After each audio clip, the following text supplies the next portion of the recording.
beautiful people. Welcome back to another episode of Getting On a Podcast. It's a podcast which is about mental health, the child tribulation of trauma, but also the art of healing. I'm Ivory, I'm your host, and I'm ready to dive into this week's episode. All right, let's go. Today is a special episode because we're welcoming back two familiar faces to the show. Skye Pasek. Hi, how you doing? And Paul Latour. What up, y'all? The last time they were here, they shared their individual stories, experiences, and perspectives.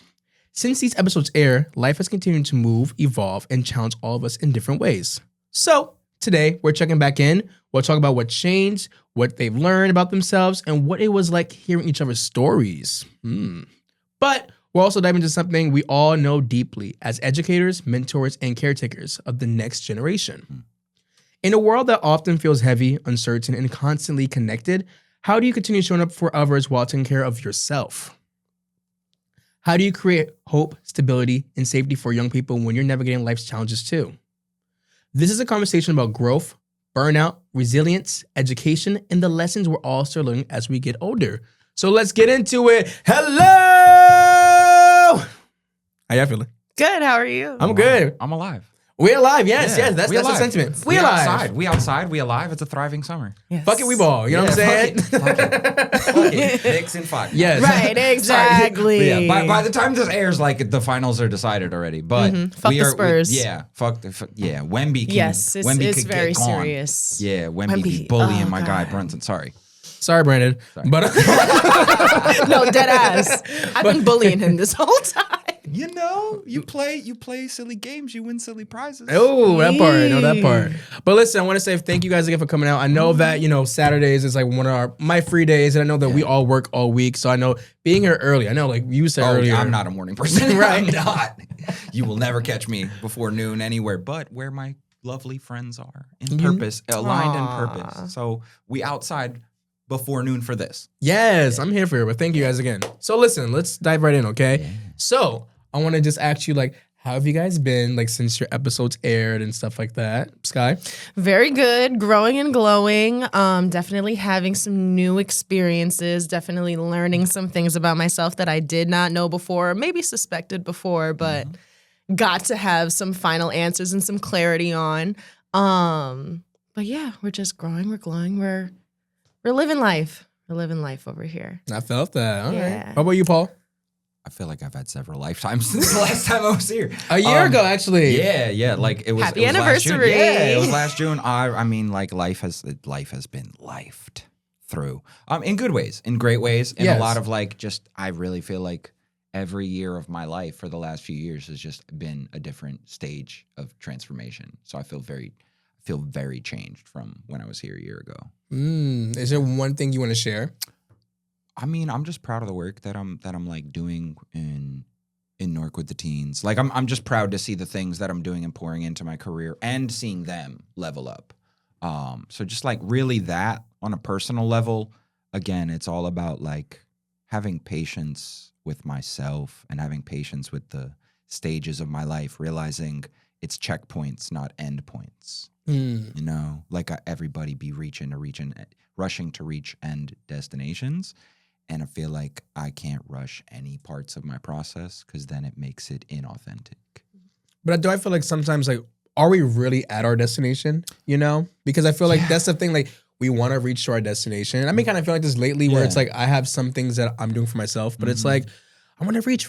But I feel like it's always going to be a forever journey. I feel like more We're now. always moving, constantly moving and growing and evolving until we're done. Yeah. and then our soul is going to still be like effervescent and like, hey, I got to change too. Exactly. And then we'll have new Yeah. tasks to Word. do and Word. different things Yeah. because energy is not created nor destroyed. It's just transferred, So No, that part, I'm telling you.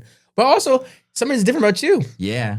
You got a haircut. Big chop. Looks Big chop. good. Yeah. Show the camera.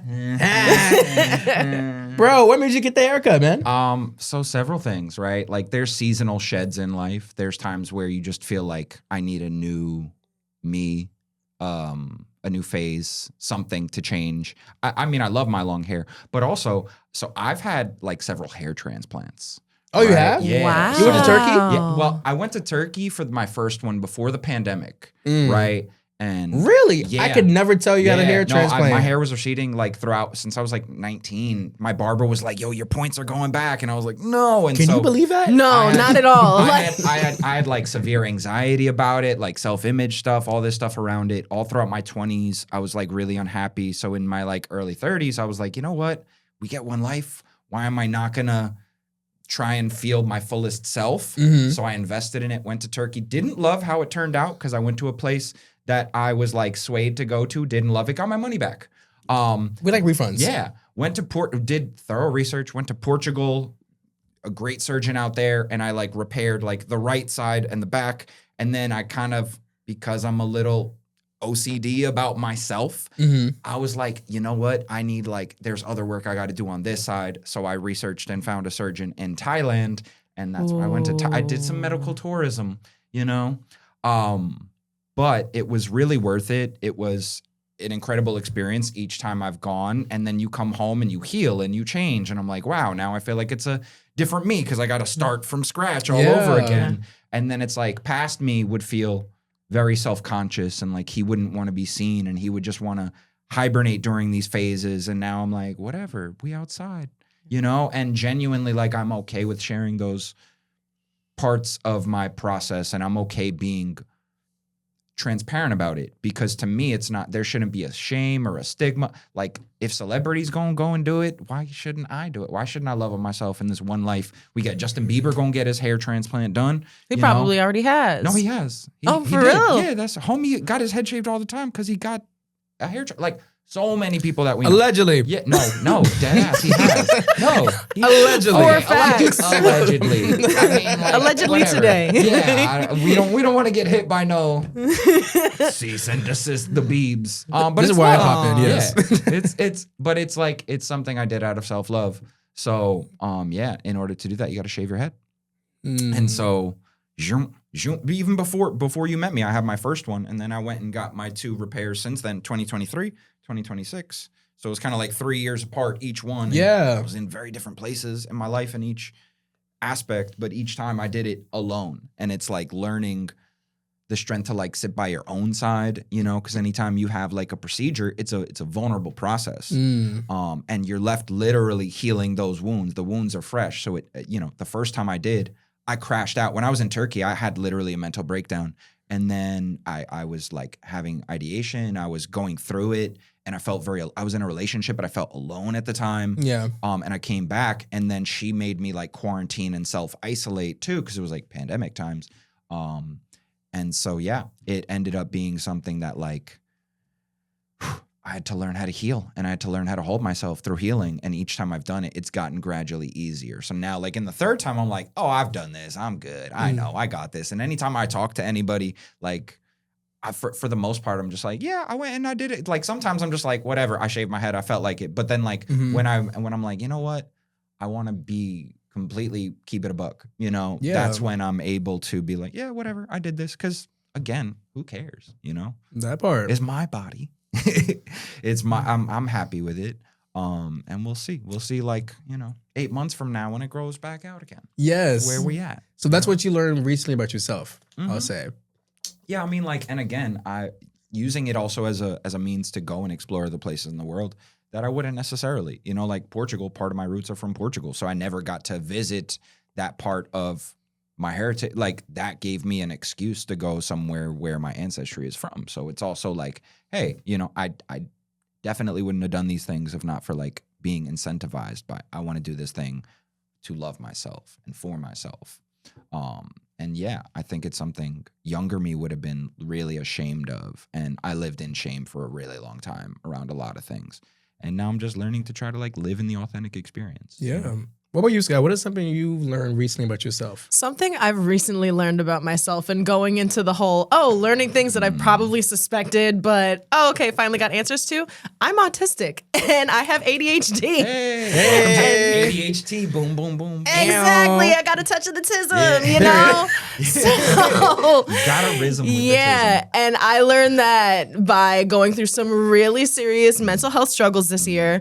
And then that led me to some diagnoses. Some I agreed with, some I was like, hell no, that's not quite right. Had to seek out, some different providers and things like that. And that's where I landed on. And then just being like, oh, wow, that's why I've been a little wabi-sabi my whole life, So yeah, that's definitely been a journey, but something about it was very freeing for me because it was, again, something that I'd kind of suspected I was a little bit different or neurodivergent at best. It was definitely something that I'm like, it runs in the family, Yeah. But it's so good to have clarity. Yeah, Like that clarity the was. answer is like, oh, I understand myself. Now I I can give myself more understand grace. myself Yeah. so much better now. And it's easier to give myself grace on certain habits or behaviors that I do have. Like the whole rocking back and forth thing that you may tend to see me do at Yeah. several times during this podcast alone. Like that's stimming. But yeah, that is something that I have learned about myself this year. Yeah. Also, one thing too, if I don't mind saying this, but I want to say is you're also on a sobriety journey as I well. am on a Okay, sobriety look at journey, both of y'all. actually. Boom, boom, boom. Yes, I am on a sobriety journey, particularly from weed. That is the more serious one, I would say, because I haven't necessarily struggled with my alcohol usage. At least that's how I would say. Yeah, you're fine with alcohol, in my opinion. Yeah, but when it comes to weed, I was definitely addicted. Like they say, you can't get addicted to weed, but I was. So that's definitely been interesting. I have been sober since Valentine's Day, actually. So in a couple of days, that's going to be 4 months? Mm-hmm. 4 Yeah. months about. Yeah. Yeah. And it's felt very long. 4 months tomorrow. Yeah, the form. Yeah. But yeah, that's been very interesting. The one thing that I keep saying, and also going to therapy for like the first consistent time of my life, being medicated for the first time in my life, I have finally, a phrase that I keep repeating is I finally feel like I'm in my own body, or, oh, is this what it feels like to be present in my own body, like Yes. 100% of the Yeah. time, and not realizing, Yeah. oh, I've been numbing myself. I've been dimming myself down and just Yeah. self-medicating. You're feeling the and feels now, for I'm real. feeling the feels, Yeah. and they came on hard, very hard. Yeah. So, but we're living, we're growing, we're thriving. So, yeah, I'm taking care of myself in new ways. And I'm appreciating the dip it down that it took to get up. Yes, I agree. Now, thanks you guys for sharing. Now, so I've had you both, and I have to say this: a lot of people really like both your episodes. That's one thing I've always get compliments about. Like it's between Skye, Paul, and shout out to Mr. Joel Plummer. Always, that's one of the biggest ones I always hear about still to this day. But a lot of people always say like, "Oh, I love this episode," because especially with you, I always get a lot of people like, "Wow, like 2 hours." People were really like different parts. You was like really bringing up, man. Like it was good. Yeah, no, you match my energy, dog. Stop playing. for real. Today Man of many words. we're on a time restraint today, Yeah, though. well, also necessary conversations, like to have talks about masculinity, and it is Men's Mental Health Month. It is. I think it's important to center those things, and the transparency that you have around like your diagnosis. I think the more that we bring stigmatized things to the light, the less that there is stigma. The more comfortable we are just saying, it things are what they are. And Yeah. The more we talk about it, the more that we can help each other and hold each other and not feel so isolated in it and alone. So I feel just like it was necessary. It was necessary combos. It was. But I want to know, did you guys watch each other's episodes? We did. course. I did. No, I did. I was like, I can't love it. speak for the You're both like, of us. "Ah." Yeah, no, for sure. So I want to know, Skye, can you share any thoughts about his episode? And then Paul, I want you to do the same for Skye. First things first, I share your love with Childish Gambino. As soon as you said that, I'm like, this is why we get along so well. I've loved Childish Gambino since camp. And I've been a fan for a really long time. So that was one of the things that I was like, yes, we're right here. But one of the things that I thought was really beautiful that you really did bring up was just the fact of loving yourself through your traumas and loving yourself through your healing. And then there was a certain part where you were just kind of like, oh, when you show up as yourself, you get other people to be able to show up and to love you as you are. And unless you are lovable through your traumas. That's something that you said that I was like, wow, that was really awesome. So yeah, that resonated with me a lot. I feel it. Oh man, yours was so like you went so many places between like the beginning. It was very like identity, upbringing oriented, and I again like trying to fit in multiple worlds. Like growing up in a place where you're like, well, I don't belong there, but I don't belong there. You just feel like very area, like, but I want to be in the surface, but I'm not meant to be at the surface. But like we are meant to fit in eventually where we make the space. And I feel like that was where your story was giving. But then like Malachi, really spoke to me because because my boy. Yeah, because for me, like as an educator, we grow so attached. And a lot of the time, my kids with special needs have like stuck with. I literally was talking about this kid Eric that I worked with over 10 years ago, and he still stays with me to this day. But it's like just thinking about the impact that these young people have on our lives, and for me, just seeing, I got emotional, like watching and hearing your stories and testimony, and just you. I feel like I got to know him. I feel like you did such a beautiful job of keeping his legacy, his heart, his personality alive, that like you are one of his torch bearers, you know? I could tell the love is really real. And he was like, oh yeah, that's your screensaver. And I'm like, stop. Still is. Yo, go make me cry in the gym, not cry in the club. I was in the gym listening to the episode like, yo, cry in the gym. But it was beautiful. So love to Malachi and his family. Much love. Yes. Did you guys receive any feedback from other people about your podcast episode? All that, like, till this day, literally, like, really? Yesterday, I was talking to somebody, on social media, and they were like, "Oh my God, I didn't know you had this Hold on, I'm gonna go get my popcorn and watch it." And I was like, "Yo, that's so funny," because I'm going to record another one tomorrow. And then they were like, "Oh, keep me updated as soon as the new one drops." Yeah. And I'm like, "All right, y'all really making appointment viewing? Like, this is Love Island. Like, all right, new bombshells have entered the villa." That part. What about you, girl? Definitely a lot about Malachi, you know, especially the people who knew me around the time that I was working with him were just like, yeah, like we know you really love that boy, because I would talk about him all the time. And then a lot about my work as a doula as well, because a lot of people don't really know what that is. We're really interested in learning more about what that is, and really we're just resonated with my work there.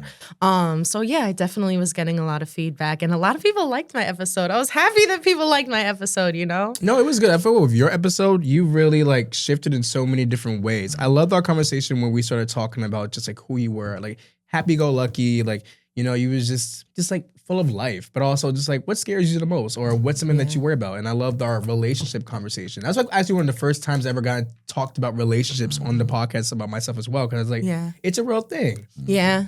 Do you still feel the same way right now about your stance on that? I still do. I'm a little bit easier on the timeline. I'm giving myself a little more grace. You. That's know, all that matters. I still believe in finding what's right, you know, over meeting a deadline. But sometimes an artificial deadline helps the project move along. You know, sometimes you gotta bamboozle yourself into being like, I gotta do this by this time, even when the real time is like, nah. Just to enhance your focus, you know, time blindness is real. Yeah, it's the artificial lock-in, so that the lock-in becomes serious. Yeah. But isn't the phrase is, if you want to make God laugh, tell me your plan? Yeah. So that's true. Yeah. But I don't necessarily have stringent plans. I just have hopes and desires and dreams. You know? Okay. But it is gonna be what you manifest. Like life is checkpoints, right? Like I was married in my 20s, like, and I thought that was like end game. That was something new that I learned about you for sure. Yeah, that was surprising too. I said, I feel seen. I feel you. Listen, I feel like it was a different life, like a different me. Like, wait, can we unpack that real quick? Sorry. Yeah. Could we just talk about that? Yeah. So like, at what age again was it that you got married at 25? 25. I met the person at 21, got married at 25, got divorced at 29.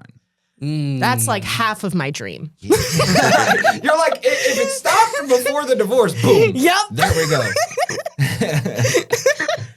Now, like, I have a question though. Yes. In times like that, how do you give yourself grace?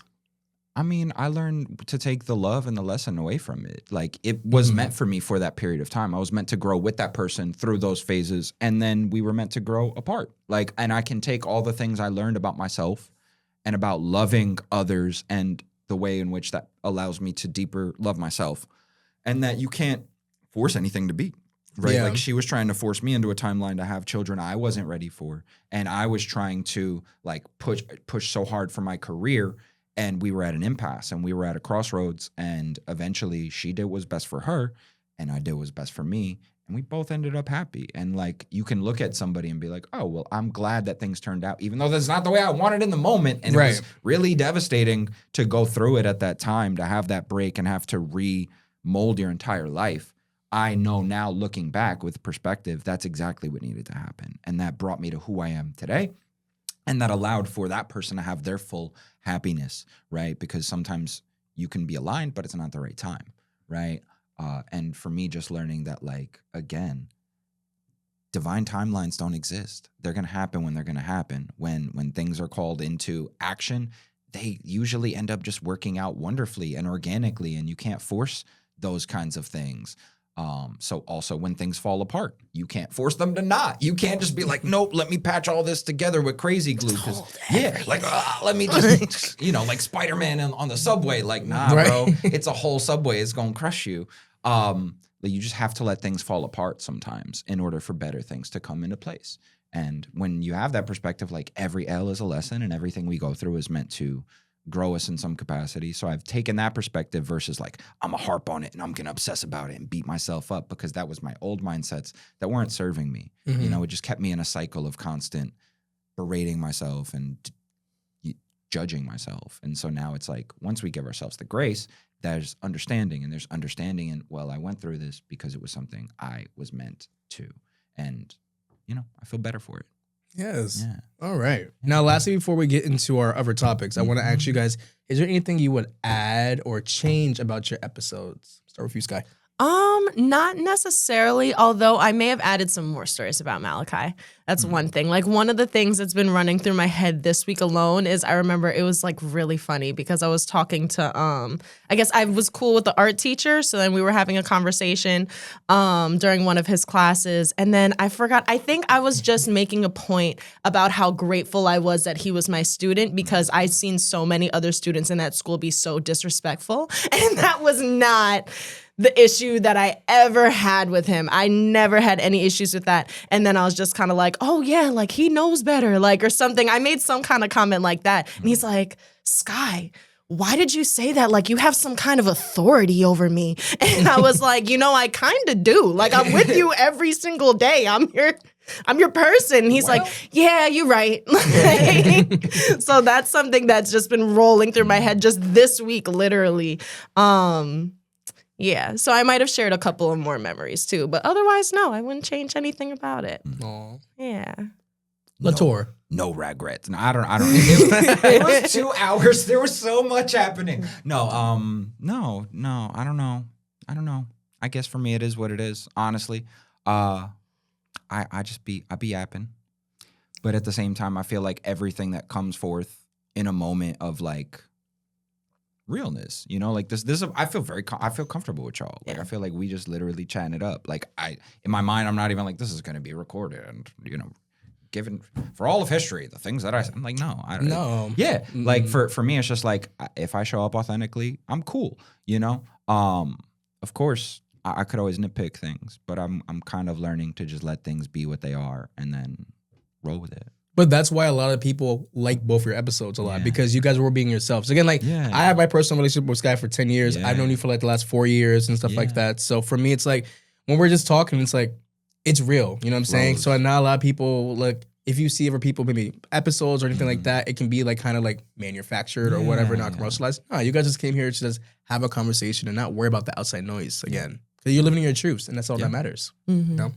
And this is a beautiful space for that, Yeah. And I feel like the audience feels invited in to do the same. It's like, oh, well, in the chat, like, legit, so many people have messaged me or reached out to me after being on this, like, oh my, like, I learned this about you, or I love this, or like, thank you for normalizing this conversation. And even my sister, shout outs to my sister Dominique, she's like, I watched the whole episode and I love it, and I'm sad, and I'm like, oh, thanks, girl. Yeah. No, but like it's beautiful to like feel your community grow. It's because it's a product of your labor of love, so it's like, just kudos to you for creating a space where people can feel vulnerable and safe enough to speak authentically, because that's like a lot of my job is creating the context in which teenagers feel safe to talk their shit and to like just show up and not be so self-conscious. So I feel like you've created an environment where your guests can come on and feel real enough to just spill and be real. You know? Absolutely. Because we need that outlet though, because we're growing older. I just feel like, you know, especially as we all work with kids, which we're about to get into in a second, like I really look at like the people in our age groups and stuff like that and the things that they're suffering with and still holding on to, you know? And I feel like, you know, no, there's not a complete fix and stuff like that. But listen, you have a different walk of life. You have a different walk of life. And I have a different walk of life. So for me, it's like I feel like it's so great to compare and talk about that, you know? Because like I said, I learned so much about you and took certain notes for myself. And same with you, Skye. I learned like different things about you and how you operate. It made me realize, oh, maybe I should lead with love in this way. Or maybe I should lead with being optimistic in that way. And then, Paul, you got me thinking about just like my past and realizing like, give yourself a little bit of grace. Yeah, I gave myself a lot of grace more. But there's times where it trickles in and it's like, but when I like listen to your episodes of that, because you guys are comfort episodes too, by the way, it's just really just like, it's good to, you know, remind myself like, it's going to be okay, you know? But yes, but listen, we're all educators in our ways. Can you tell me what ages you guys work with? So I work with prenatal to age 6 children, but who I'm really educating is the adults. And I'm educating their parents on how to parent them and learning about child development and learning about discipline and learning about attachment and learning about different health and nutrition and all kinds of things like that. And, you know, providing them the resources that they might not have access to or just may not be aware of, as well as educating people on labor and delivery and postpartum and what that may look like for them and what those experiences are like as well. So yeah, I do a lot of educating of adults, but towards their children and towards child rearing, and then by proxy, educating their children as well, or teaching their parents to teach their children. Trickle down. Yes. Yeah. Okay. Solid butterfly effect. Yeah. That part. What you, dog? I just want to firstly say, like, it's so important, the conversation around postpartum. So, like, that's beautiful, because I've spoken to so many women who, like, beat them, like, thank you for the work that you do. So I guess I kind of take the ball from where she is and I keep rolling. I work with, like, teens all the way up through whatever age, because I am a poetry producer for NJ Pack. And I'm an assistant producer. I produce workshops for teens in the greater area of Newark, and throughout the state, and throughout the country, because we do virtual workshops too. Anyway, I work with teens, so that's 13 to 18. And then I also am a professor in college, so I teach 17 through whatever age a college student can be. I've had students who are my age. I've had students who are 67, and I'm teaching them. 67. Sorry, it's the educators that you stim it. You work to. with do it on teens. it. Yeah, you learn how to just like go with the stim. Can I tell you though? I work with 5-year-olds. So the thing is, when they did that, I really thought it was an inappropriate thing. Yeah. Listen, Because they it don't kind of is. They don't know why realize they do it it. is. No, I think it. No, It came from 67th Street from Skrilla because he reps 67th Street in Philly. And I only know that because of my brother. So when my niece did it, he was appalled. livid. He was like, oh, hell no. But yeah. no, I banned it in my room because literally, visual watchers, you see this. Yeah. 6, 7, right? And then like, you know, the sexual term is 69. So I'm thinking, like, are they saying it wrong? Are they so a few digits? Oh my God. Yeah. Like that's what I'm saying. Like No, but it also looks like I'm juggling something. Right. that's what I'm saying. Like- For the visual, you get it. It's more. Yeah. But yeah, anyway, so as a college educator, and then I also do poetry workshops, so that will bring me to any situation and really has no limits. So I mean, like, you know, doing the poetries, it's really from the teens to whoever. But also, I love the younger kids too. Will like pull up to my workshops and the younger siblings of the teens will like pull up and be like, "Can I write poetry and share it too?" And I'm like, "Of course, little homie, of course you can." Yeah. So I feel like, you know, for me, it's just like age less. It's more around like the art that I really am called to, which is poetry. So like it's whoever is in the pool, it's like it's free swim, not adult swim. Yes. Oh, I like that. Okay. Yeah. So listen, so we live in a lot of rough times. So usually, like I said, for this podcast, we get to know the people for who they are and stuff like that. But I wanted to do a group discussion because, you know, we all work with kids in some type of forum. But I wanted, you know, to really just have like a real discussion with the things that's going on right now, especially as educators, okay? So let's start with this first question, okay? As educators, does the world feel heavier than it did a few years ago?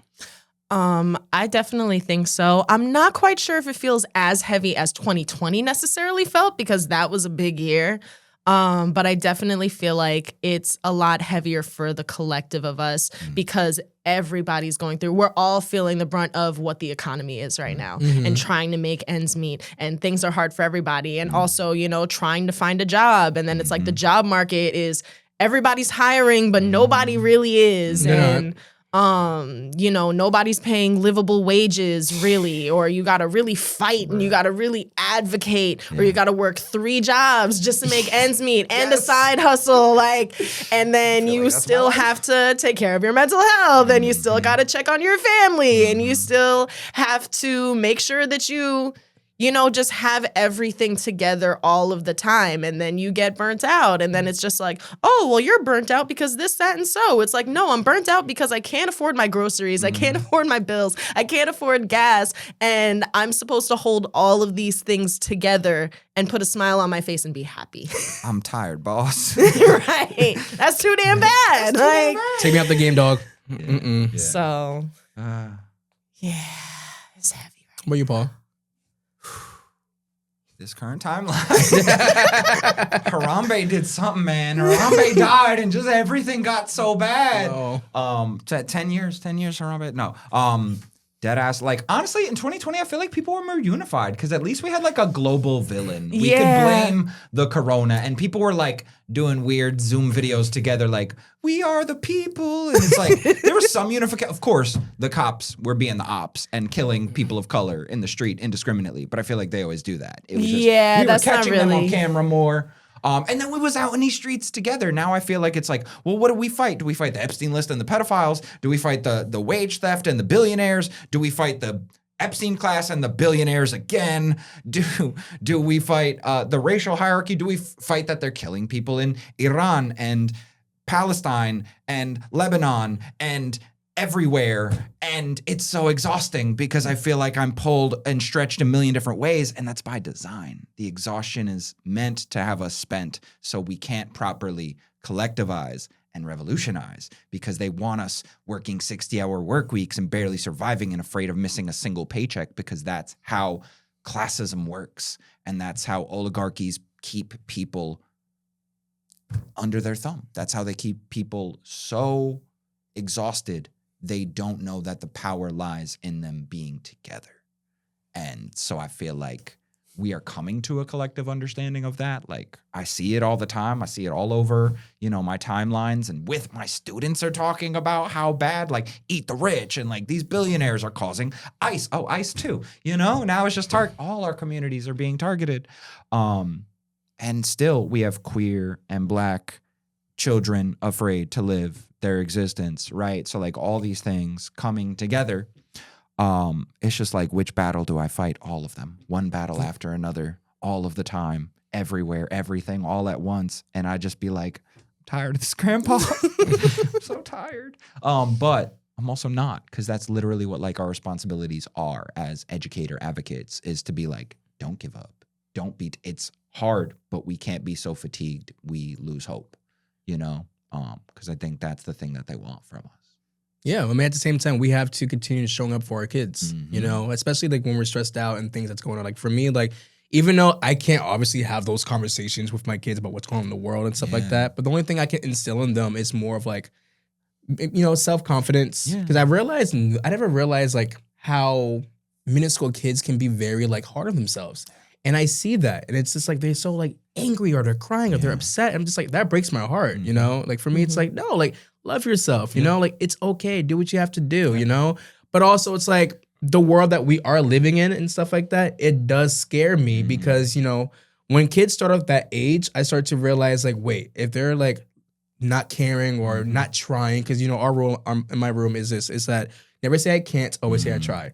So for me, it's just like, you can't, just like give up, and I feel like a lot of people are giving up, but that's why I feel like as we're showing up for these kids in our rooms, I feel like we have to, especially when we're stressed and stuff like that. And it's a lot. It is, but we have to show up. And I love that you said like, I'm gonna fight every fight. I'm here with you with that. Yeah. We have to. Deadass. We can't just be like, oh, well, you know, I can't care as much about this. And I'm like, no, keep that energy. Keep that same energy. I can't just be like, shrug my shoulders, because no, if that were me going through that, or that was the people I love, the identities that I hold, right? And people were just like, it's whatever. When people are like, not my fight. I can't care about ICE. It doesn't impact me. You should come here the right way. I'm like, oh, so you don't hold any But that's the empathy issue. for your ancestors. You don't hold any empathy for the people who literally built this world that you exist in, that you have the privilege now to not give a fuck. Or just your neighbors, or just the common person that's like right down the street. And like, there's also this idea that it's like, oh, that's somebody's mom, that's somebody's dad, that's somebody's brother, sister, cousin. That's a person. Yeah, that's a human being. But they silo us and they divide us because if we strip away the empathy, we're going to turn on each other rather than looking up at where the real issues lie. So that's like, it's apathy by design. Yeah. Right. And it's all literally most of the media that we are given is like, oh, well, you're supposed to hate this person was this class and they did this crime, so you should hate all these people. And it's like, bro, stop. Yeah. Like, stop. The worst thing that's happening to us is we're all put in a survival mode constantly. And that's why people are doing the things that, like, Mom Donnie in New York is a testament that we can be functional. Yes. We can heal. If we give people the right resources and education and social systems of support, then we can thrive. Yes. Like, wildly. And everybody can thrive, just not the few. Like, everybody They can collectively. Tiny bit of rich people and everyone can profit. Like we cannot go hungry, and the crime and murder has gone down in New York City. Mm-hmm. But that's the thing. People are for themselves, though. Yeah. That's just the thing. Like Republicans or stuff like that. It's like, if it doesn't affect me, like, why should I care? And that's always been like the headline. All sides of the aisle are messed up, though. Like, whether it's Democrats, Republicans, whoever. Like, politicians get bought and they become representatives, and then they forget the people that they represent. And that's unfortunate, because people, when you make promises, you keep your word, right? And that's something like, so I will never stand a politician, but I stand Mamdani because he's a man. He's been a man of his word. Yes. Right. And that's something where, like, if you are standing on business and you are running on a platform, you should hold up to your word. Yes. Right. And that's a thing, like being a person of character and morality. And like you were saying with the kids, I love that expression you said about, like, try. Like, don't say I can't, I try. Or I tried. Try is the strongest word in the English language, because it means you are consistently putting forth the care and the effort. And even if we fail, we keep going. Shouts out to Miss Rachel. That's my girl. As an educator of young people, like, Miss Rachel was just out at Delaney Hall in Newark. Oh, she was? Speaking with the children of the detainees. And she was out there, like, educating them. Tears in her eyes, like, she going through it. Yeah. And she stands on business. I love Miss Rachel. Like, impacting the youth is impacting the future. What people do as early, child educators is you are shaping the next generations of humanity. Yeah, we are. Without even knowing it, the habits, the self-talk, their mindsets, you are helping shape their self-love patterns, their patterns of self-talk. And it's so vital to the carrying forward and the instilling of empathy, because empathy is a learned trait. It's a muscle. The more that we empathize, the more that we can feel and hold space and capacity for everybody, rather than being selective empathy or selective outrage. And it's like, nah, every kid is my kid, Yep. In a village, we're going to be just as enraged if it's a kid down the street that gets taken or disappeared or harmed, as we are like, oh, that's my cousin. Like, no, let's not just be like, it has to directly impact me. That's how rape culture perpetuates. That's how misogyny perpetuates. That's how racism and all these things perpetuate, because it's like, well, it's at a distance from me and it doesn't hurt me now, but by the time it hurts us, guess what? It's too late. It's at your door, So I think the more that we, shouts to Miss Rachel. Yes, Miss Rachel, I'm telling you. And Danny Go, by the way, I found out. He's really cool too. But that what you said also brings me back to a James Baldwin quote that I love. That's like, the children are always ours, all over the world. And that anyone who's incapable of, finding this out is incapable of empathy, or something along those lines. But that's a quote by him that I love. That, James Baldwin. Down. The Fire Next Time. Such a good read. But I was going to say also too, like, because that's the thing, though. I feel like this next generation that's coming in, it did worry me, because I felt like, okay, like, we don't know how to court people. We don't know our manners. We just say, I can't so much. And I feel like as a kid, I don't know if you guys have whatever not. Like, you know me, I hate sports. So for me, it's just like I always say, I can't do this. I can't do that. I truly wasn't interested in it. Of course, I had my interests of like arts and writing and stuff like that. Lane. Yeah. No, it wasn't. But here's the thing, though. I realized, not to say I'm forcing people, like the kids, to do things, whatever, not, but I want them to get comfortable being uncomfortable. That's kind of my biggest quote, So instead of saying, I can't do this, no, I tried to do this. I think that's something we should do. Yeah. We had to, because I feel like when I kept saying I can't, it kind of showed in my adulthood of what I feel like I wasn't capable of doing. Right. But I'm strong. I'm the strongest motherfucker that I know. Real talk. Yeah. You know what I'm saying? Talk that. So at the same time, it's like I realized, like, instead of saying I can't do it, no, you can. You're more than capable in anything. Yeah. But I want to know for you guys, like, does this next generation scare you of what's going on right now, or do you have hope? It's a little bit of both. A little bit of both. 967 again. Yeah, because on one side, I worry about them also just developmentally, because we also have seeing a lot of erasure of history. We're seeing a lot of erasure of, books being banned that we used to be able to read for summer reading and, different things like that, whereas they're not learning the same skills or even just the weight that is on teachers and educators. And then, there's not as many educators. There's a teacher shortage. And then there's the quality of education that's going down, because people are overwhelmed and people are burnt out. And then it's just, I feel like the children are all collectively kind of being neglected, and they're skipping steps in their development, because also I feel like we also had kind of more of a subculture when we were teenagers or when we were in middle school, whereas now it's kind of like, okay, they're just thrown into mainstream pop culture. Yeah. And they just have to find their lane in adult shit, where it's like, yeah, you could have little bits and pieces of that, but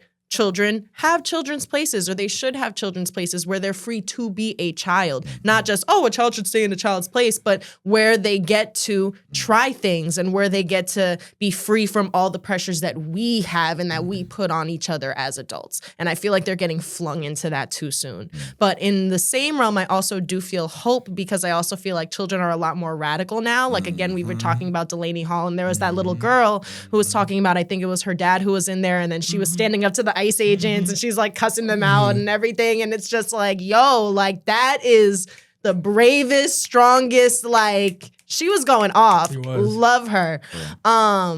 So we're seeing a lot more radicalization in these children, which gives me a lot of hope for the future, because at some point, there's the many versus the few. And at some point, the scales have to tip. Yeah. At one point or another. Like the same thing with, your Spider-Man trying to hold up a building. Yeah.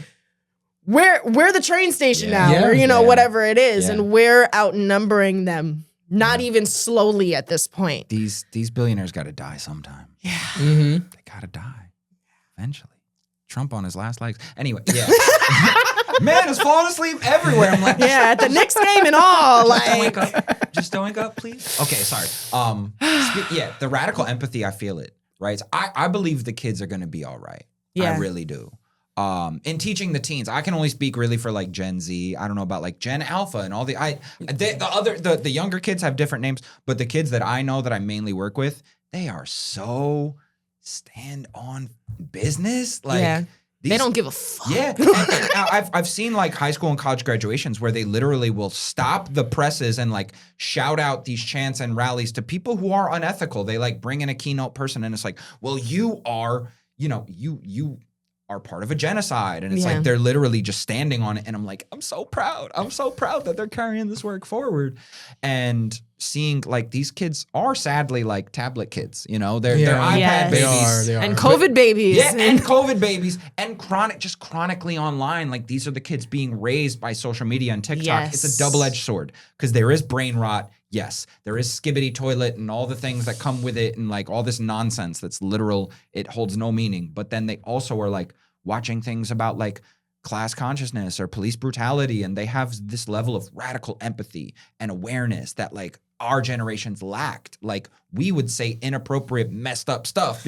I was raised by South Park and like The Simpsons and Chappelle's Show. So my sense of humor was like real out of pocket. Yes. And like our generation normalized a lot of things that were just not okay. Yeah. And like we had so many people I knew grew up being bullied or harmed and, kids have it online, but I feel like kids today are like, no, we don't do that. We don't say that. And I feel And like that's not cool. Yeah. Like, And that's not cool. Like, how dare you use that slur? And they're ready to like call each other out and be like, you made me feel like this. And I feel like they're becoming more emotionally aware because they also have access to these spaces younger. Does that rob them of some of their just be a kid and just be ignorant and go be on your bike and play till the sun goes down? Like, we kind of don't have that anymore, you know? And I do feel like some of that collective child culture was taken. They don't have the SNCC or the, you know, like the after school stuff we'd watch, whether it was Disney Channel or cartoon. Like, they don't share as much of that collective culture, but they all go and watch this. They all somehow learn 6'7". yes. You know? But it's YouTube and streamers. That's all they watch now. Yeah. That's literally it. It's like no type of program. We're just watching kids do what they want. And that's the thing is like, I had a couple kids like, I want to be a streamer when I grow up. I'm like, you could be so much more. Like, I'm just saying, like, I'm not just like, no hate to the streamer community and stuff like that. I get it, but I'm just like, come on. Like, let's go back to storylines of TV shows or things like that, you know? Go Bring outside. us stuff like all that. I miss all that so much. Oh, variety shows and stuff like that. You know what I'm saying? That's what we need to get back to. Girl. Like, Embrace the weird. Like, because the sense of humor was so weird on that show and like all the Nick shows at the time. Like, it was like, why are Dancing Lobsters coming out during the Amanda show? I don't know, but I'm with it. Dan Schneider. Yeah. Oh no. That's the underbelly of it all, right? Like we have this like rosy, like, oh, this was my childhood and it was so great. And meanwhile, these kids are being then there's the back abused. rooms. Right? Oh my God, not the back rooms. Girl. That's what I'm saying. Like, even though, like, here's the thing, like, I understand, like, and I do appreciate my childhood of getting bullied and living that life, but also being emotionally aware. But I feel like it gives you tough skin, though. I feel like kids should, you know, get in the paint a little bit more and stuff like that, but also have the knowledge to actually articulate too, you know? That's how I look at it, though. I lacked that emotional vocabulary, though. I think growing up, like, I was such a sensitive kid. I had anxiety, ADHD, all these things that I didn't understand until I got older. And like Skye was saying, like, when we glean this understanding, it gives us that deeper well of empathy and holding space for ourselves and others. Same. Yeah. And so like that's the thing. Like growing up, kids would just throw around the hard R word. They'd be like, "You're a and I'm like, bro, that is like being an educator now that works with so many special needs kids for so long. I'm like, just don't use that. That's like a person's existence. Like, why turn it into a slur, right? But it's like when we were younger, we didn't possess the tools to be like, that's wrong, or we don't say that, because the cultural zeitgeist was just like, whatever. Black Eyed Peas gonna make a song with it in the title, right? Black Eyed Peas, let's not, Fergie and Will. Let's not do that. Let's be respectful. But also like possessing the emotional, like you're saying, I being bullied shaped who I am. I have a fire sense of humor because I was like a social outcast for so long. So like we grew in the dark room, right? And we developed through those experiences. But I'm also saying, like, I feel like these kids all collectively go through it too, but then they turn and they learn. It's less conventional places, but I've seen so many brilliant kids saying things that I'm like, I could never, ever think, nevertheless articulate this at your age. Like, kudos to you, right? Because I love my kids so much. Like, my poetry children are my children. I will go to war for them.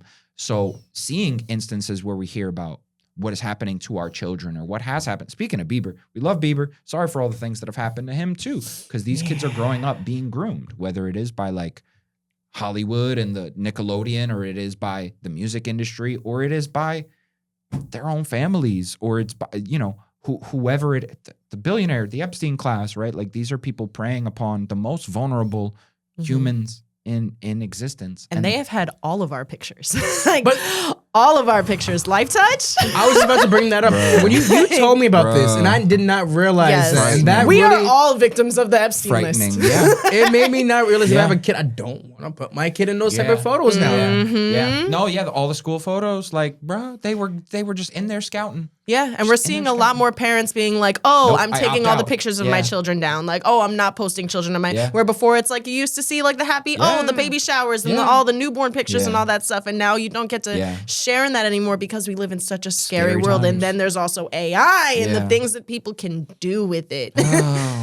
But, Woosah. Yeah, woosah. I think that it's messed up, though. It's messed up. The burden falls on us when it's like, maybe we just should not have pedophiles. Maybe we should just Right. Like, we can't eradicate just all push them pedophiles. somewhere Yeah, else. we could take them to an Epstein Island. We could test nuclear weapons on that island. You know, that's not Like, why are they ethically, protected? morally- Why Yeah. are we protecting because them? there are elected officials. Yikes. Because they're the people in leadership positions that perpetuate these harmful cycles. They're the record label executives. They're the Weinsteins. They're the Epsteins. They're the, name your white man. Ghislaines, Here. Yeah, and they're enablers, right? Yeah. And it's frightening that we know all this and have to know all this because it shouldn't exist, right? But like evil is always going to be the flip side of love and good.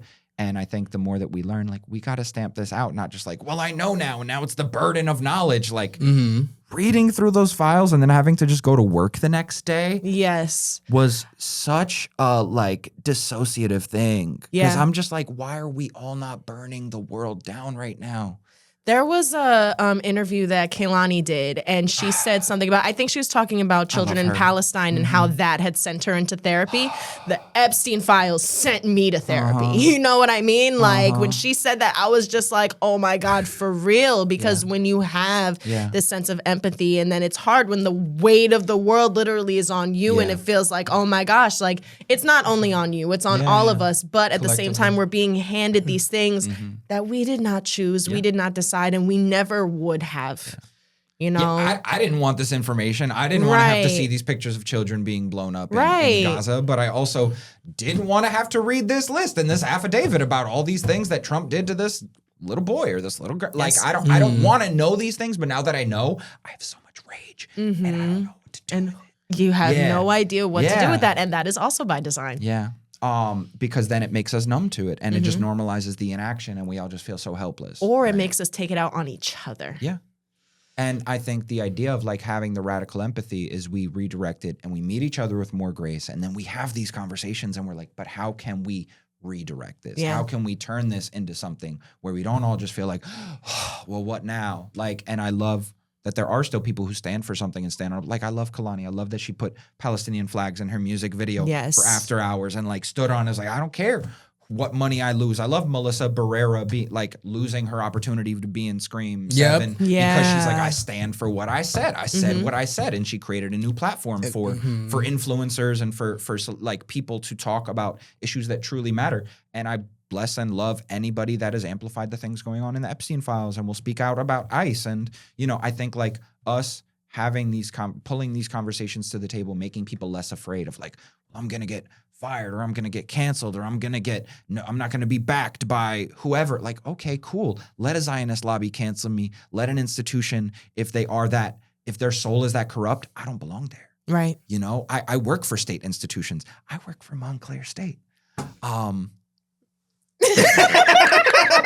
work for Bloomfield. I work for Bloomfield, but I work for Bloomfield College of Montclair State. Right. So context. We love Bloomfield College. They own. We are of them, y'all. They own us. It's the Handmaid's Tale. So wait, Paul. Bloomfield College. Listen, Paul. I might get fired for this. I don't give a single flying. Wait, shred Paul. of Before you go, 747. Fuck.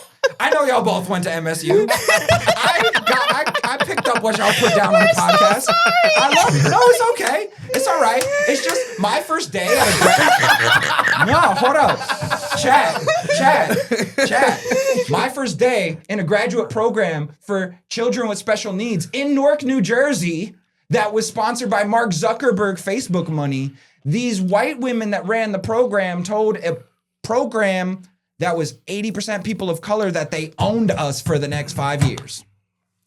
They said, we own you, verbatim. Hey, don't get too comfortable having like weekend plans with your family or being free, We might call you up and need something for the next 5 years because we're paying for your grant, we're paying for your master's in education.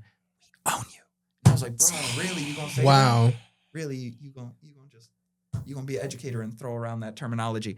I mean, we so love from- the honesty. Yeah. We love So, the transparency. y'all are not the ops, and your experience at Montclair is great. Like, they've done great things. I was just there on that campus. I did a whole for April. I did like a denim day, a survivors showcase thing, and I like performed a poem about being a survivor, and then we did a walk around the campus, and it was beautiful, and it was so unifying and beautiful. And I'm like, how much of this is symbolic? Yeah. But how much of this goes, do you actually walk the talk that y'all be talking? And for me, my experiences with Montclair is they gave colonizer. The thing is, you have more of a behind the scenes of it. That's why we're like the walking happy-go-lucky page of it. And our first protest was at Montclair too. Yeah. When Trump got elected, literally, that's one of the things we did together. Our first protest. I organized a protest 2 years ago for Palestine, and they tried to stop me and my kids. I was going to from say they weren't organizing fucking with it. Yeah, they pushed me to the back quad, and they just were like They silenced us. They pushed us to the back. They gave us as many grown folks to like. They gave us as many police as there were kids. And I was trying to offer them olive branches, giving them watermelon slices. Hey, you want a keffiyeh? You want to make a sign with us? You don't got to shout. You don't got to be loud, but like, just show us, like, it's up to you. Yeah. And it was all just, no, like stern face, like the audacity. And it's like, why are you so afraid to speak out against power? Right. Why are you so afraid to stand for something? You know, I don't fear losing my chains. The only thing I have to lose is my chains, you know? So if I'm not meant to be a place, I'm not meant to be. I love NJPAC because they let me actually speak on. They will not censor me, and that's a beautiful thing. Yeah. I spoke at a poetry festival, Dodge Poetry Festival. It's coming up this October 15th to 17th at NJPAC. Yes, sir. Def Poetry Jam is having a reunion. We're doing that. It's gonna be fire. But I'm so excited because like the last time when I was a featured poet there, I read a whole poem about Palestine. And then there were people in the audience that I dialogued with. He's like, yeah, I'm an Ashkenazi Jew. And like, there's some things I disagree with, but I also think it's so valid and it's so important that you speak these things and you perform this piece. And like, he thanked me, you know, for like calling out power and calling out these systems of power, like is not real. Sorry, I'm gonna get you like so many trolls in the comments of your pages. Like, so let's start the conversation. Israeli flag, like. But let's start. That's the whole point of getting older. We start the conversation. Yeah. You know, it's so important to have these spaces where you can be unabashedly real. And if people want to check or challenge your facts, then okay, let's go. Let's debate. Let's have a dialectical discourse and dialogue. But bring me facts, bro. Like, and also like. Hold empathy, put yourself in somebody else's shoes, picture the bigger picture. And I think that that's so important, like us being able to stand on it. You have a platform and your platform is super beautiful and valuable because you allow people to come on and tell personal stories. But we're also here being like, my personal story is impacted by what's going on in the world and what's going on in the people I educate's world. Like what matters to my kids matters to me, you know? If my kids are going hungry and going without, that impacts me. So I'm a literally, you know, I'm gonna stand on the floor for them and be like, hey, you know what? Here's a $20 gift card that like you could use. Just use it. Go feed yourself. Do what you need to do, right? Because that small act of radical empathy might be the thing that keeps that kid going to school that week or keeps that kid focused and moving toward their goals and not completely eroding their hope, right? So it's like all these small acts of radical empathy are the things that build up in the grand scheme. Yeah. Is that how you create like a sense of safety and uncertainty for these kids a lot of times when times like this is rough? Every workshop we feed our kids, so I feel like that's super important to like feed people to create community. I think like creating a place where people also feel like they could say things and won't be judged, like a safe place to say something that might feel really, really radical or wild, or like I'm a share a real big truth right now. And I think creating those environments that's literally the work of what I do, both in like college and with the youth that I work with in poetry. It's just about creating an environment for authenticity and raw honesty. Like even if it's a hard truth, even if we got to push against each other, because I've had students have real ignorant perspectives on like trans people's lives and existence, and they're just spouting literal nonsense, and I'm like, well, hold up, I'm gonna check you. We could literally use Google right now. So the things that you're lying about or talking about, you know, trans athletes in college sports, there's actually 5 of them in the whole country and you're so pressed about it, or X, Y, and Z, right? Like we can call things out and we can talk about them even if they're uncomfortable. It's okay. I've had whole conversations around, you know, rape culture, and that gives children or people or teens or adults the confidence to be like, I went through an experience like this, and because you spoke about it in our class, I felt safe enough to come forward and talk about my experience. I felt safe enough to write that poem and share it with everybody. And now, you know, like they're living their truth. And I think that it's so important to have places where people feel invited to speak and live their truth, what else do we exist for? Because the same thing is that people want to play it safe. Yeah. That's just the truth. Yeah. A lot of people want to play it safe and don't want to say things or step on anybody's toes and stuff like that. Which is, I feel like, why some people are just so scared of everything. It's like, I can say, like, as a kid growing up, now in this generation, so many people are gay and open. Yeah, I love that. Happy Pride Month, by the way, guys. Happy Pride Month.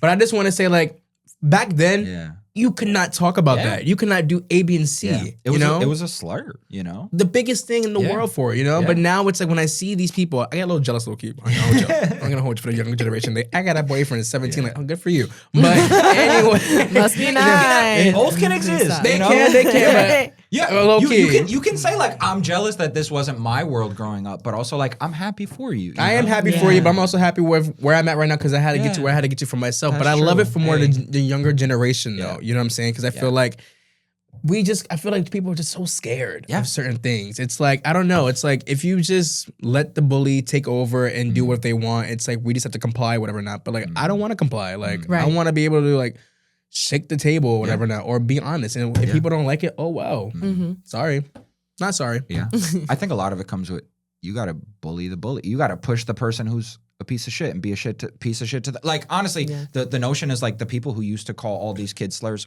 were also probably very, very like they were insecure because they were closeted themselves. And they're counting on the fact that you're not. They don't want to have that conversation. They don't want to have that conversation. Trust me. Yeah. So much of it is projection and people's own insecurities that leads them to bullying. So many bullies have been bullied. Maybe I retract what I say about like bully the bullies, but like legit, it's like you have to hold the spaces and have these conversations because then that's going to disarm and dismantle those attacks. Like kids now feel safe doing it because they've had that modeled. They've had it normalized. And people are still attacking folks for being queer, being drag. Oh, drag people are going to try and convert our kids to be gay, the radical gay agenda. Like nobody's trying to convert your kids, bro. That's Christians. Like, sorry. Sorry. Y'all are the ones who had the crusades and went around the y'all did Haiti, you know? Anyway. Ball tour, guys. Yeah. So what I'm saying is that like I think it's so important that these kids have these spaces now because like I was just at a teen pride event a week ago with my teens, with my poets, and we recruited kids from that. And like one of my kids, shouts out to Alan, I love you, Alan. One of these a young poet in my program, and his work is all unabashedly proud and loud about calling out like gay stereotypes. Like, oh, well, it's just the gay bestie gets to be there as comic relief. And how come I don't have positive examples in media? How come every time it's gay, I'm brought up as a punchline? How come anytime I want to explore the world of dating, no one's there to like guide me or give me advice except older people who want to groom me and take advantage of me? And I'm like, yes, stand on all of this because you are speaking about the issues that other kids are going to struggle with and other kids are going through right now. And it's important to have people do it real time. He's like having people like, and I love my students. I love that my kids are doing the important work of advocacy. I wish I could name all my kids that are doing this, but like, it's just when you talk about our young queer people, like his poetry is urgent and necessary. And I think like having people stand on these things that are happening to them and process them in real time are how we come up with the remedies. That's how we are like, well, this is predation happening in real time. So like, how do we stomp this out? And how do we hear them and hold them and give them the tools, right, to feel safe? And I think that that's what it is. We just need to hear each other's stories more. We do. Well, first, connect me with him because I definitely got you. Definitely had to have a conversation with him about that. But it's so real though. I just feel like that's why like no one wants to have that conversation a lot of times about like the stereotype of like being gay and stuff like that, you know? And like it's like the gay bestie or whatever not. It's like people like make it as like a joke or a fluff or whatever not. You know what I'm saying? Like, no, like this is my best friend. You know what I'm saying? Like she don't ever make me like her like gay bestie or like aunt, you're so much more than my gay bestie. Yeah, I know, but you're not overly saying like this is my gay bestie. Like I don't introduce you like oh my gosh, hey, by the way, this is my gay best friend. She's not like that though. She's like, that's what I like about our relationship like that. Like you treat me like I'm a regular person. Yes, you're Ivory. Yeah, and that's it. Now I have a question for you guys. Yeah. How do you refill your own cup in these times as well, especially as educators and stuff like that, caretakers? Like for you, like how do you refill your cup first? Definitely learning some new skills. One, I've just got into therapy, so I'm picking up some new different tools in my toolkit, different things like that. Starting to try to get into journaling a little bit more. That's not a big one for me, but that's one of the things. Definitely going out for a walk, just being out in nature, just talking to people, just being around my community, just getting to be able to just vent and relax, and sometimes not even vent, just chill, watch some TV, hang out. Just being able to enjoy and love on the people who are around me and who care about me really helps me to refill my own cup. Also doing things to take care of myself, just treating myself every now and again. Also taking care of my own body, actually trying to be a little bit more active than I used to be in the past. Yeah, just really trying to take inventory, really trying to check in. I do a lot more checking in with myself than I did before, being like, okay, do I feel dysregulated right now? If I feel dysregulated, what are different things that I do? Do I have to put on an EDMR video and then just sit and rock back and forth for, a good couple minutes? Do I have to meditate? Do I have to go for a walk? Do I have to talk to somebody? And really taking a minute to reflect on that and then find whatever avenue works out for you. To be able to release whatever it is that you're holding on to. Love it. Yeah. Paul? I think spending time in the company of people who feel replenishing and renewing, like people who I feel like being here, I could just have a real authentic conversation. I could feel like I don't need to censor myself or like dull myself. I don't know. Right? Yeah. Like that that energizes me. Like I came in here mad tired, but I'm gonna leave mad wired, right? Just surrounding yourself with the right company, to me, is replenishing and refills my cup. Also, like time alone. The flip side of that is like to just be able to be alone with my own thoughts, to write my poems. Like you said, journaling. Therapy gave me so many important tools to nervous system and emotional regulation.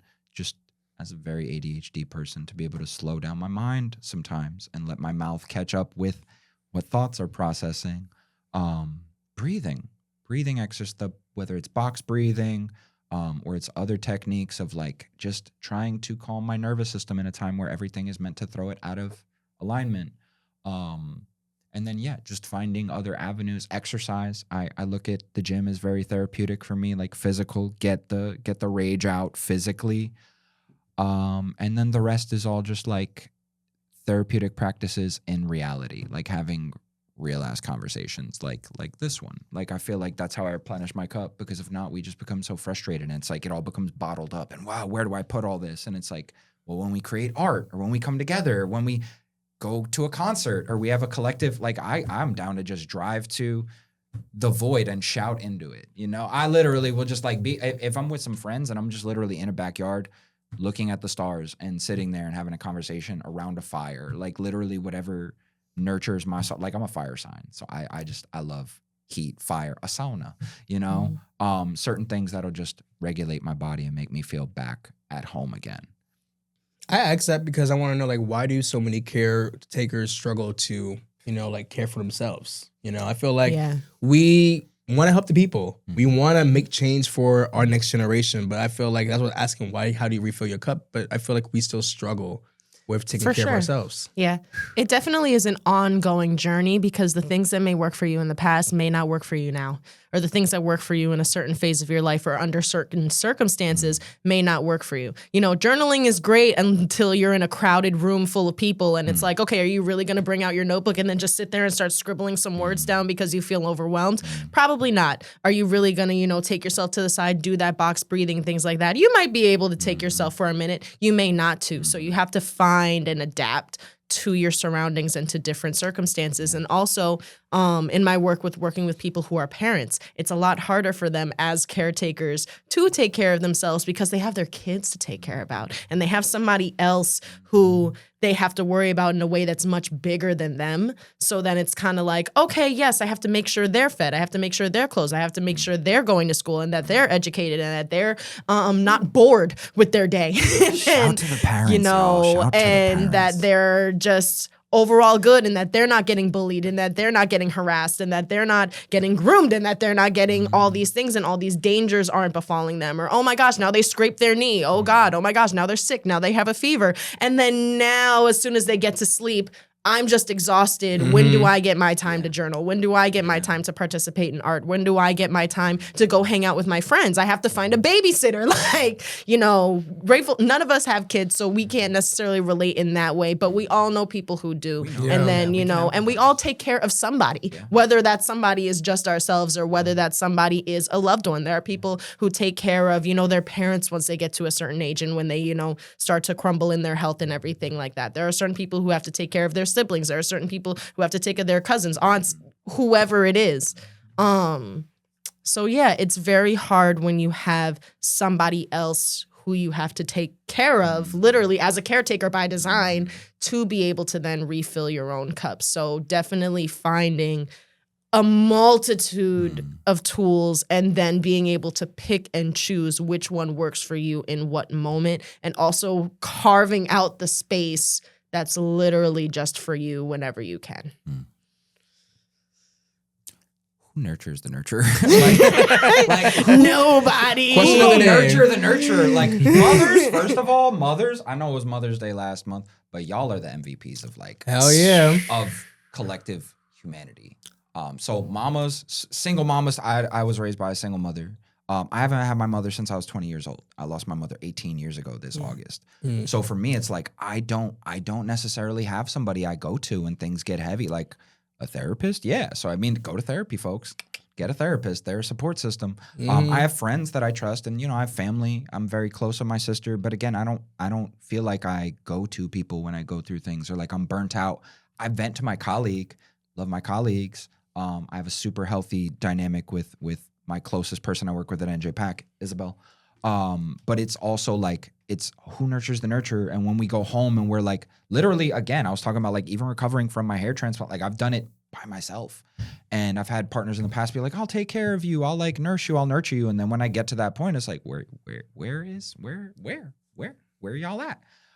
So, I mean, we have to learn to nurture our inner child while nurturing our grown self and learning how to do those things. Like, it's difficult because it's such like I'm going to thug it out and I'm going to handle it myself answer. But I had to learn to take care of myself and nurture myself, because at this grown age, no one's going to do it for me but me. And then we seek, the people in our circle, our best friends who show up for us. Like my roommate, one of my best friends, like they show up for me when I need it.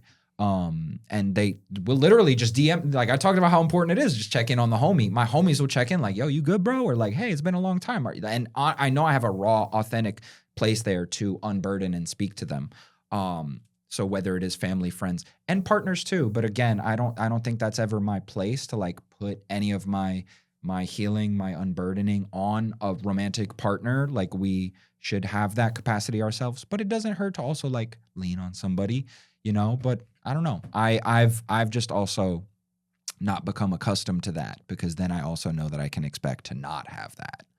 So for me, I feel like we all need a tool belt of our own, just like Skye was using the metaphor. And therapy gave me the tools, and therapy helped me pass the tools on to others. And, I feel like it's super important that we learn how to self-soothe, and we learn how to self-care, and we learn how to self-aware, like y'all are doing, instead of self-medicating, right? Instead of being like, I'm going to run to substance, or I'm going to run to escape, or whatever those habits may be. I've had really negative habits that when I'm like in a spiral or I don't know how to be, I'm like, I'm going to just run headfirst towards these like negative or addictive tendencies. And now like I try not, I mean, like I smoke hookah, so that's like my one vice. So like I will also like, I will decompress sometimes by doing that, but I'm also even trying to regulate and hold myself accountable so it doesn't become too much of a habit that overtakes, right? So it's all like, how do we learn how to regulate? How do we keep ourselves held, when we're trying to hold so much?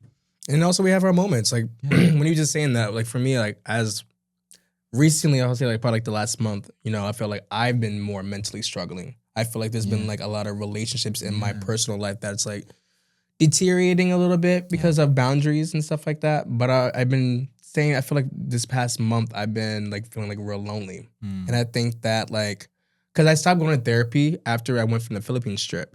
And I was like, I did 2.5 years of therapy. I'm good. I feel like I can do it. And you can like just like I feel like I've learned so much still from just like just being more vocal about what I want to say and understanding not to completely run to certain things. But you have your relapses and you have certain things that has happened and stuff like that. And then I also realized I've been a bit needy. Like, I don't ever want to feel like a burden to people, but I don't say everything that I want to say to people. So I feel like if I'm going to call you constantly, like, hey, friend, what's going on? What you doing? And I'm starting to realize, like, oh, you're being annoying. Or, oh, maybe you need to check yourself, you know? Yeah. So and I feel part like of that is negative self-talk too, because it's not It might not be to necessarily them, always yeah. true. no, it's not. And I do that a lot. And that's why now we're back in therapy. And I feel a lot better. No, I'll say that. But I thought to myself, like, damn, like, I think I can do it. But it's also just like, no, like when you're caring so much. And also it's like, I can't go back to like bottling out by myself all the time. You know what I'm saying? Like, I can't do that, you know? So it's been an interesting time. I'll say right now, you know, keep me in your prayers. But I just want to And also, like, community. I think community is so important. Like having large networks of folks you could go and talk to for differing issues. Like if it's something like, oh, I'm going through this mentally, or I'm going through this dating wise, or I'm going through this career wise. Just like having communities or networks of folks you can talk to. Like I got different group chats for different things. Yeah. You know? I need to do that more, but also not to put myself out there a little bit more now in that sense too. But I'm also in my head too. So everything in my head, it can be social wrong. Networking site. Like you could go on like a social networking dating site, but it's just for friends and just meeting up with people. I've been looking for that forever. Yeah, no, I because I feel like every time I try to do that or meet a friend, they don't want to fuck. So I'm just trying. I'm really just trying. Like, you got to meet people with less agendas, ulterior motives. I'm honest in my agenda too, but I guess they're not. But anyways. Anyways, no, I mean like that, like in the poetry community, I'm part of like several like smaller communities within, and then just having hard fast rules. Like I don't commingle within my circle, so that makes it very clear for me. Like, oh, this is the cis, and this is like that. It is what it is to me, and I can draw a clear boundary, right? But then like having those places, I can get on stage and I can trauma dump in a poem, and then people will come up to me after and be like, wow, that was powerful and that was brave, and like you could talk about that. And I'm like, I wouldn't have opened up about this in any other context, but I have my art at least. So I think like everybody finding their outlet, you know, their vessel, their conduit to heal or to be radically raw with what they need to say. Because I think like it's important we don't hold these things in. And you even saying this today is super brave. Like it's super brave to be like, I don't want to be a burden or feel like I'm like annoying or overdoing it with people. Like if you want to hang, Ivory, you just let me know and we'll go out and we'll hang. We'll go do some fun summer outside stuff, you know? And it's like I feel like we haven't hung enough. You've dropped by some of the poetry shows and stuff, but like just hit me up, bro. Yeah. I got you. And it's like, you know, just to be able to be in community and just be like, yo, I'm a vent. You gonna vent. We gonna parallel vent, you know? Real ADHD thing. Me and my roommate be all the time like mirroring and parallel. Like that's how we get work done. We're like, I'm gonna work, you gonna work, we gonna get this done. And like that's how we hold each other accountable. And we have hermano time where we just like share, we spill, we're raw, we're honest. And that's like deeply healing for me. And I feel like that's a brotherhood that I share that I didn't have 5 years ago. I didn't even know him pre-pandemic, right? And now that's my brother in poetry, you know? So it's like the beautiful relationship you have with the broskies, right? Is beautiful. But again, we have different communities to fill different needs, you know? So like, don't be, put yourself out there. Again, worst thing that can happen is we meet the wrong people and then we're like, skirt. Right. Y'all got the wrong ideas, right? I'm my worst enemy. I know that. I can be, but you know what? No, I can. Not. No, I mean mentally. Mentally. No, mentally. You know? Yeah. No, it coincides though. Of course. But I feel like sometimes like the unfiltered thoughts in that way always you can overtake. be overly self-critical. Overly, but also I could be like having a conversation with you or whoever and be like, oh, I totally misread that or whatever. Not like that's just sometimes I wish that the noises in that way just like settle down, you know. Valid. But it's also fear, you know, of rejection and stuff like that. So. You know, anybody who's not for you is going to be shown it's not for you, right? Rejection is just God's protection. It's redirection, right? It's divine. And I've been like rejection, been rejecting me, man. But like that's just showing me who I'm not meant to be with, you know. And we can want to will and force things, but you can't manifest a fit you're not meant to fit, you know. Yeah. And that's all that I've learned is like I can really want something or want to make a friendship or a romantic relationship work, but if I'm not meant for it, I'm gonna keep being shown that lesson, you know. And it's my choice. Do I want to keep walking through that door to have it slammed in my face again and again? And I'm like, why do I keep getting hurt? Because I keep walking into the same doors, you know. So just put yourself out in spaces where you feel held and where you feel valued, you know. And it's gonna meet you. There is no wrong fit for the people who are meant for you. I appreciate that, Paul. Yeah, of course. All right. So as we're about to end now towards the podcast, I want to do some rapid fire questions. Okay, we gotta keep it short. All right. Yeah. Okay. So I will try. I'm gonna do it. that part. So I'm gonna ask the question. Skye, you say your thing. Paul, you say your thing. Keep going back and forth. Okay. Okay. Some rapid fire questions. Let's go. So one thing giving you hope right now. Ooh, one thing that's giving me hope right now, I kind of brought it up a little bit before, but we're outnumbering. We greatly outnumber who we're against. And that we are experiencing a lot more of this radical empathy and that we're seeing a lot more people care now. There's a lot more people who care than Agreed. who don't. So. The kids. Class consciousness. Memes being taken seriously. Memes are an opportunity for education. And my memes that I share be educating a lot of people. Just saying. They do. No, I save a lot of your memes from your stories, by the way. Like, good to know. Thank you. Yeah. Humor is a tool. It is. Yeah. Yes. One thing you're trying to let go of. One thing I'm trying to let go of, I guess bad habits, the negative habits that I've had in the past, especially with this whole sobriety journey and everything like that. I'm starting to look at myself rather than just being like, oh, okay, like this is wrong. Oh my gosh, this sucks. All these circumstances and stuff, and really taking inventory of myself and seeing what I could change within myself to make the changes without. So. Worst case scenarioing, no matter what it is. Like if something happens to me, I'm like, it's going to end up in the worst possible way. So I want to try to meet myself with, like, again, I feel like I hold a lot of grace and empathy for myself, but I think when certain things happen, whether it's a medical thing or it's a societal thing, I'm like, this is going to end in the worst possible way. And I think when I do that, it makes things very stark and very like black and white and drastic. And living in the gray is what we have to do a lot of the time as educators, is like understanding it all. And so I need to meet myself with that same energy that I bring to the spaces I teach for me, and like not be like, well, this happened, so it's going to end up the worst. I'm like, nah, chill. One lesson adulthood keeps teaching you. One lesson that adulthood keeps teaching me is just to keep going. And I said this the last time I was here too.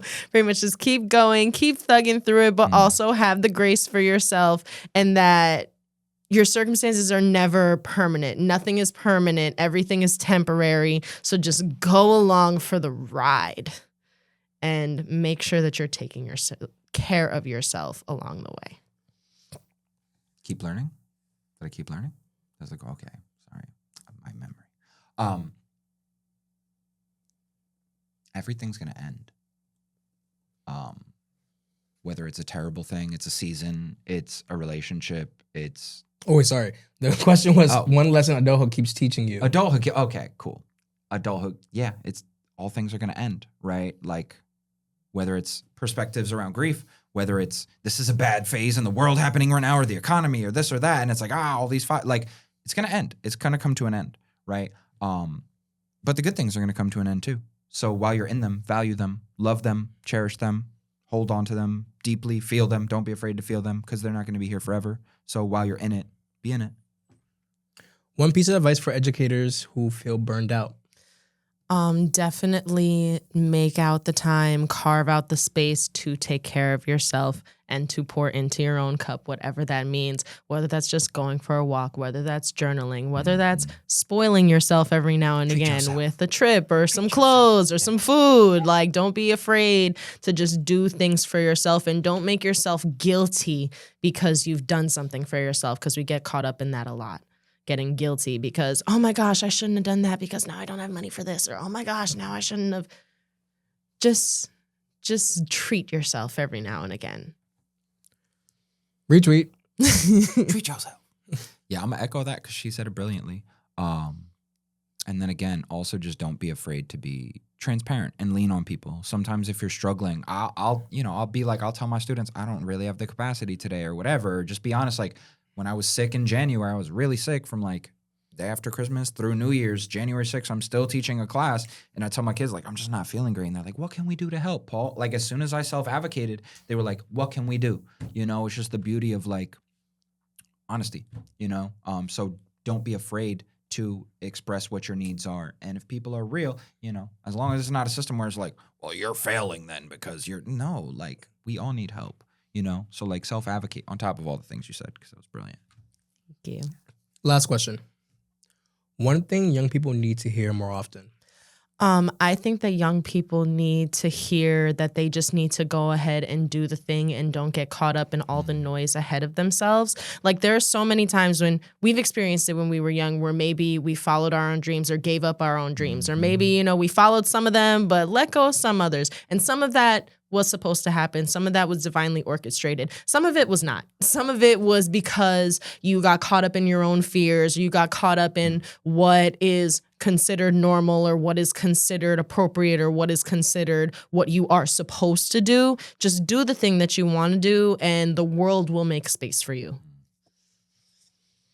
Take the risk. Shoot your shot. Rejection is a lesson.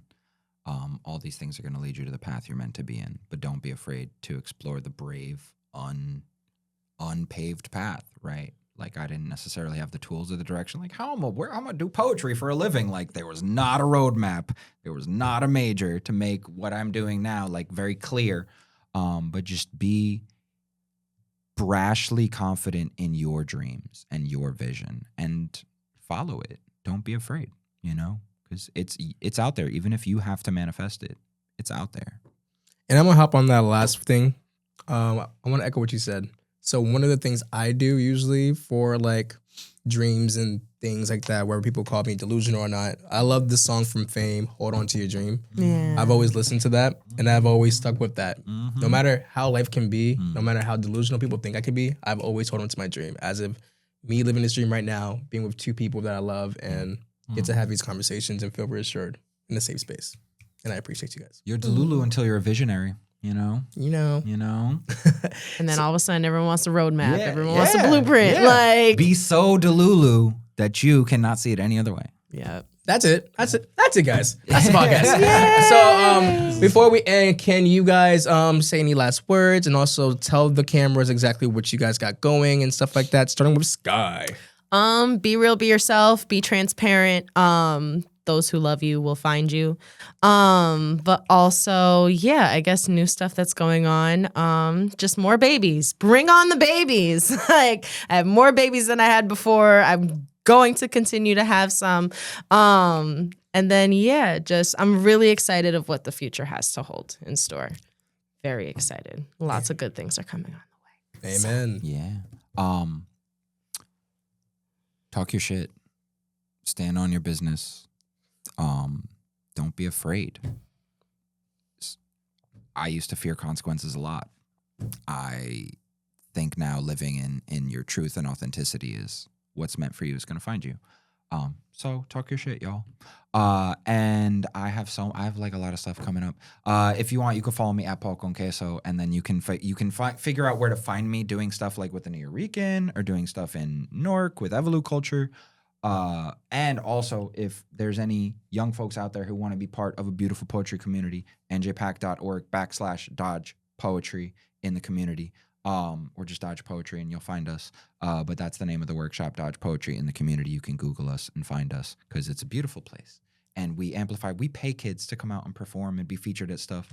And I got a show with Janelle Monáe coming up this Wednesday at NJPAC. She's doing a concert, and then I was part of helping curate the after party. So one of my good friends, he's a house, the ism. He's a poet. He's a house music artist. He's a DJ, does all things, and he's going to be one of our featured artists after the Janelle Monáe concert at NJPAC. She's a dope performer. I saw her live years ago at Afropunk. Yeah. Yo. I'm so excited. Wait, so what you saying? You in charge of the after party?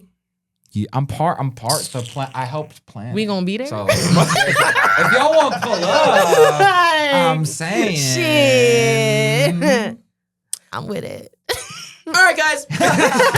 Thank you guys so much for watching again. Another great episode of Getting Older Podcast. Skye and Paul, again, thank you so much. I love you guys. I love that you share your truths and everything. You're definitely helping people, and you're definitely starting a conversation that needs to be said. Anything you guys took from this podcast, please comment and let's talk about it. Seriously, all right?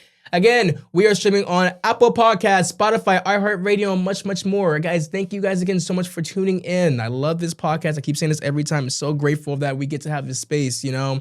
The community is growing, and little by little, you guys are making it a lot better for me. I'll say that. So, Ooh, it's been a journey, man. Ooh. All right, guys. Catch you guys later. Bye.